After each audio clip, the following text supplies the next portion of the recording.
Hey everyone, welcome back. Today we're diving into a job description that really caught my eye. It's for a data analyst role at a company. Well, they pride themselves on being data-driven. And I know you might be thinking data analysis, Yeah. spreadsheets all day, but Uh, trust me, there's so much more to it. We're going to uncover what it really takes to be successful in this kind of position. And to help us out, we've got an expert here, someone who can help us connect the dots and reveal the why behind the what. That's right. It's true. A lot of times there are misconceptions about what data analysis actually is all about. But this job description, I think, does a really nice job of outlining those functions and how they contribute to a company's goals. And right away, like right off the bat, they make this distinction between a data analyst and a data scientist. Yeah, that's really key because you see, a data scientist usually focuses on building those complex models, all those algorithms, really going deep on the predictive side of things. The data analyst, on the other hand, is more like a translator. They take complex data sets, all that data, and turn it into insights, things that anybody can understand, even someone without a technical background.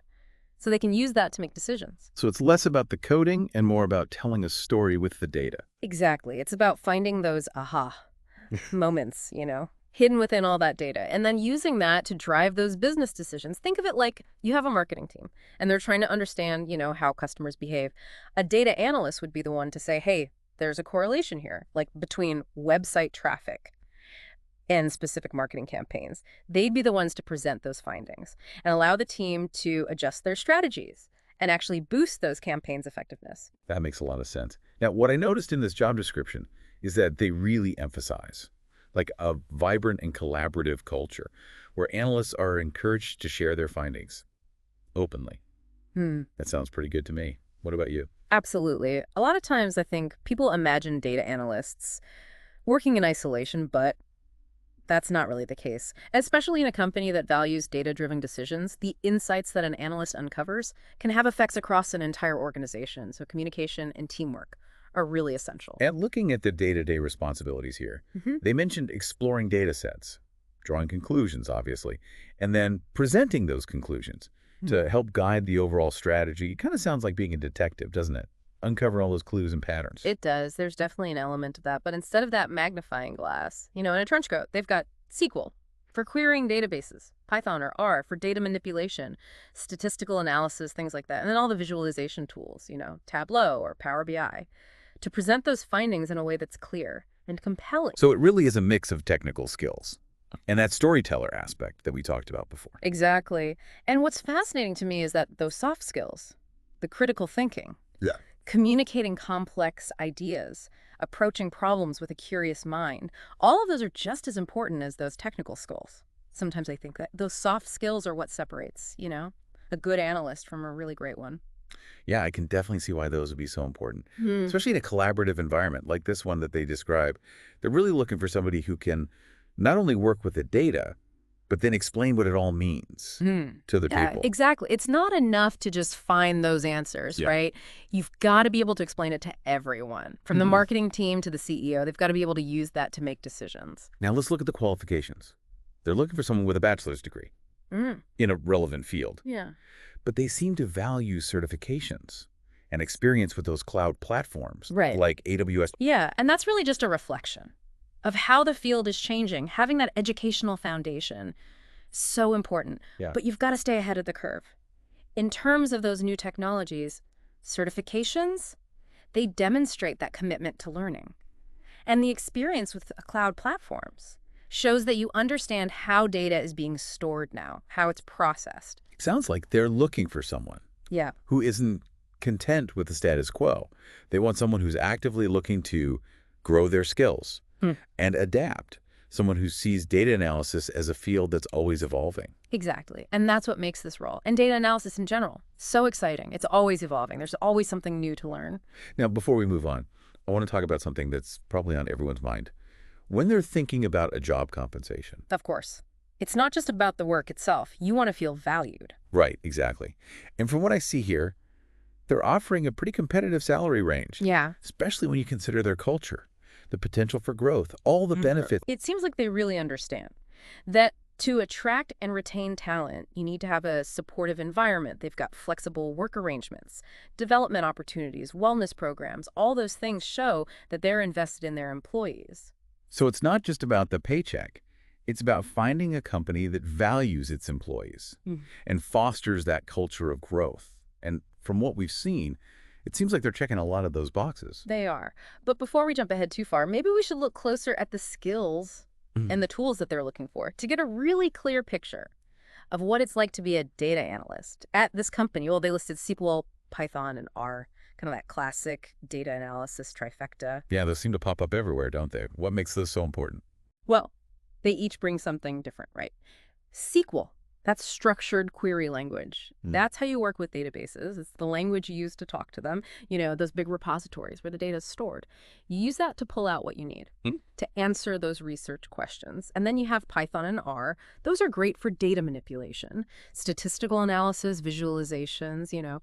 Mastering those gives you the power to really dig into the data, find those patterns, and present the findings in a way that makes sense. Okay, so it's like having a toolbox full of different tools. Well, yeah.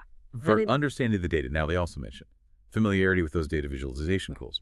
Tableau, Power BI, Looker. I've heard of those, but I don't really know what they do.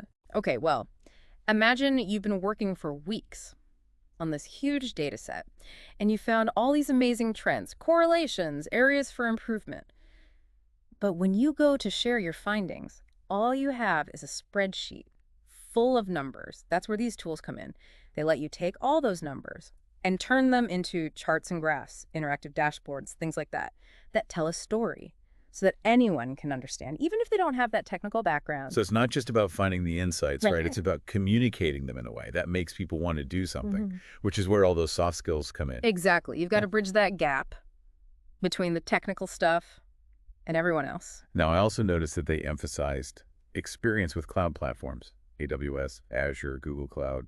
Is that becoming standard these days? It's definitely a growing trend. Think about it. The amount of data we have is just exploding. Those old servers can't keep up, so that's where the cloud comes in. It's scalable, flexible, more cost-effective, too. Knowing how to use those platforms, how to work with data in the cloud, that's becoming essential. It seems like everything is moving to the cloud. It really is. It just makes sense. The cloud has so many advantages, especially as the data keeps growing. So if you're interested in this kind of career, get familiar with those platforms. Good advice. Okay, let's talk about the job outlook and what kind of salary you can expect. Sure. Well, the demand for data analysts, it's growing like crazy. Companies are realizing that data can help them make better decisions. So they need people who can help them make sense of it all. It's a good field to be in right now. And the salary. Data analyst salaries are pretty competitive, especially if you have those in-demand skills and experience. It depends on where you are, what industry, company size, all that. But overall, it's a good career. So not just a fulfilling role. Wow. A financially rewarding one. Now, before we wrap up, I want to go back to something you said about continuous learning. Why is that so important for a data analyst? Wow. The data world is always changing. New technologies, new techniques, and more data every day. You have to be willing to keep learning. If you want to stay ahead of the curve, take online courses, go to conferences, stay up to date on the latest stuff. That makes sense for the technical side? Yeah. But what about the soft skills? Those are important too. Communication, collaboration, problem solving, those are always evolving.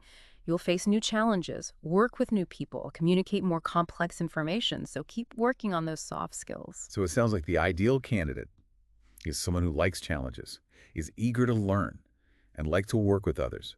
Someone who sees data not as just numbers, but as something that can drive real change. You got it. It's that passion for data, that drive to find the stories. That's what makes a great analyst. They're not just crunching numbers, they're solving problems, informing strategies, and helping shape the future. Yeah, they are. It's inspiring, isn't it? It is. You make those spreadsheets sound a lot less scary, but let's be real. Not everyone's going to be a data analyst. Yeah. Right. Some people listening might be thinking, this is cool, but it's not for me. What would you say to them? Well, I'd say that even if you don't want to be a data analyst, it's still good to know a little bit about data.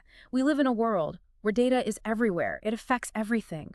Business decisions, healthcare, how we get information, being able to understand data, to know its strengths and weaknesses, to recognize biases. That's helpful for everyone. Yeah, it's like a secret code for understanding the world. Exactly. Especially now, there's so much information out there, and a lot of it comes from data. So as we wrap up this deep dive, I want to leave you with something to think about. We've talked about data in different industries, Hmm. but how do you see data impacting your field? What opportunities or challenges does it create in your work or even in your personal life? That's a great question. Data's all around us. It shapes how we live, how we work, how we interact. It's worth taking some time to think about how it's affecting you. Absolutely. And on that note, we're going to wrap up our exploration of data analysis. We hope you learned something and maybe even got a little curious about the power of data. It was great being here. Always a pleasure. Until next time, stay curious and keep exploring.